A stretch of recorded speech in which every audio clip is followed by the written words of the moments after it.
존경하는 국민 여러분, 그리고 주호영 부의장님, 선배 동료 의원 여러분, 더불어민주당 광주 서구을 국회의원 양부남입니다. 제가 지금부터 국민 여러분이 궁금하신 점을 대신해서 질의하도록 하겠습니다.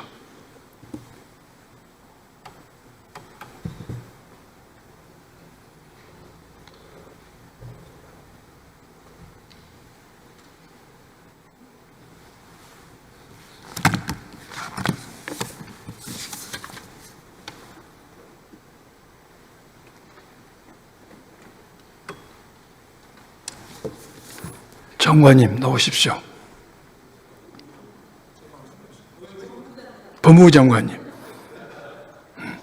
오늘 법무부 장관이 굉장히 바쁘십니다. 힘드시겠네요. 네. 장관님 고생이 많습니다. 장관님, 지금으로부터 23년 전 2002년 10월 달에 서울중앙지검에서 수사중 피의자가 죽었습니다. 그 사건 기억나시죠? 예. 그때 장관님과 저는 이 사건 수사를 담당했습니다. 기억나시죠? 예. 그때 많은 검찰 조직원으로부터 우리는 비판과 비난을 받았습니다. 왜 조직원을 봐주지 않고 원칙대로 수사하냐? 그렇지만 장관님과 저는 읍참마속의 심정으로 많은 조직원들을 기소했고 처벌받았습니다. 우리가 그렇게 수사했던 이유는 검찰이 존재한 이유, 목적이 피의자 인권을 보호하고 실체적 진실을 발견하기 때문입니다. 그렇죠? 그런 생각을 하고 검사 생활을 했었습니다. 예. 또한 장관님과 저는 검찰의 정치적 독립, 중립에 대해서 많은 고민했어요. 그리고 우리가 검사 생활할 때는 정치인 수사에 있어서는 최소한 기계적 형평을 유지하려고 노력했습니다. 또한 수사 결과에 대해서 국민과 여론의 질책과 평가를 무겁게 받아들였습니다. 또한 검찰은 약자와 패자에 대해서 관용을 베풀 줄 알았습니다. 눈물이 있었습니다. 검찰의 칼끝이 추상 같지만은 약자와 패자에 대해서는 관용을 베풀었습니다. 그런데 이 윤석열 정권 하에서의 검찰은 특정 야당 정치인에 대해서는 수사를 빙자하여 도력을 하였고, 윤석열, 김건희 부부에 대한 수사에서는 검찰이 칼끝이 휘어지고 무뎌졌습니다. 수사 절차, 과정, 내용, 결과 모두에 있어서 국민의 상식과 경험의 지게 거리가 멀었습니다. 검찰의 칼끝은 국민의 비판과 여론에 대한 두려움도 없었고 보이지 않았고, 또한 약자나 패자에 대한 관용도 눈물도 없었습니다. 오직 윤석열, 김건희 부부에 대한 충성심만이 보였습니다. 더 나아가 현재 내란이 발생한 후 내란죄 수사에 있어서 검찰은 내란죄 주체가 아니라 내란죄 공범인가 아닌가 하는 국민으로부터 많은 의심을 받고 있습니다. 검찰이 들어보세요. 검찰이 어쩌다 이런 평가를 받게 됐는지 매우 개탄스럽습니다. 저는 검찰과 대척점에 있는 더불어민주당 국회의원이지만 검찰에 오래 근무했던 사람으로서 검찰이 국민의 검찰로 돌아가기를 애간장을 탄의 심정으로 간절히 부탁드립니다. 장관님, 검찰을 국민의 검찰로 돌릴 수 있도록 하실 수 있죠. 도와주십시오. 꼭 그러게 되길 바랍니다. 장관님은 탄핵이 됐다가 복귀가 됐습니다. 탄핵 기간 동안에 탄핵을 발의해서 소추했던 야당에 대해서 많이 서운해 하셨을 겁니다. 그 인지상정입니다. 그런데 윤석열 정권 하에서 이 정권은 41번에 걸친 거부권 행사를 했습니다.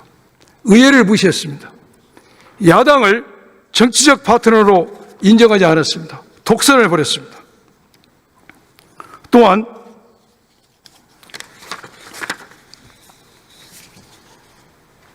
감사원, 검찰, 경찰, 방송 시민을 동원해서 국민의 기본권을 침해하고 억압했습니다. 이런 상황에서 우리 야당이 할 수 있는 것은 탄핵밖에 없었습니다. 동의 안 하셔도 괜찮습니다. 답변 안 하셔도 됩니다. 장관님, 제가 구체적인 질문 몇 개 드리겠습니다. 지금 장관님께서는 여러 오늘 질의에 나오신 의원님들로부터 12월 4일 모임에 대한 질문을 받고 있습니다. 이 질문에 대해서 장관님께서는 국정팀에 나오셨어도 이것은 아무런 의미가 없는 모임이었다. 사직한 입장에서 얼굴 한번 보자 해서 만났다라고 이야기를 했습니다. 그러게 하셨죠. 그리고 지금도 그 주장은 유지하고 계신 것이죠. 그렇습니다. 1차 계엄의 정의라든지 2차 계엄을 모의한 적이 없다고 말씀하셨습니다. 그런데 이 해동 직후 거기에 가신 네 분이 전부 휴대폰을 변경하셨죠. 저는 안 했습니다. 장관님 안 하셨습니까? 예. 그 나머지 분은 휴대폰을 변경했습니다. 알지 못합니다. 예. 언론에 그렇게 보도가 됐습니다. 장관님, 그러면은 많은 사람들이 이러한 안가의 모임을 가진 뒤에 휴대폰을 변경한 점에 대해서 뭐라고 당사자들이 변명하든 국민의 눈높이에서 봤을 때는 이것을 어떻게 생각하겠습니까? 국민이 의심한 게 무리입니까? 장관님 생각을 좀 듣고 싶습니다. 저는 그 의심 부분이 뭐를 했다는 건지가 분명하지 않고 아무런 근거가 없다고 생각을 합니다. 저 역시 그 이후로 휴대폰을 압수당할 거로 생각하고 내용만 일부 옮겼을 뿐인데 그 내용조차도 누구인데 말한 적이 없는데 언론에 보도가 됐습니다. 다 휴대폰 바꿨다고.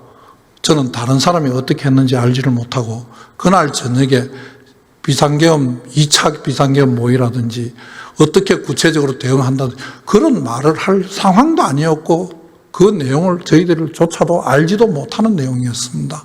예, 좋습니다. 장관님도 오랜 세월 검사를 하셨고 저도 검사를 했습니다.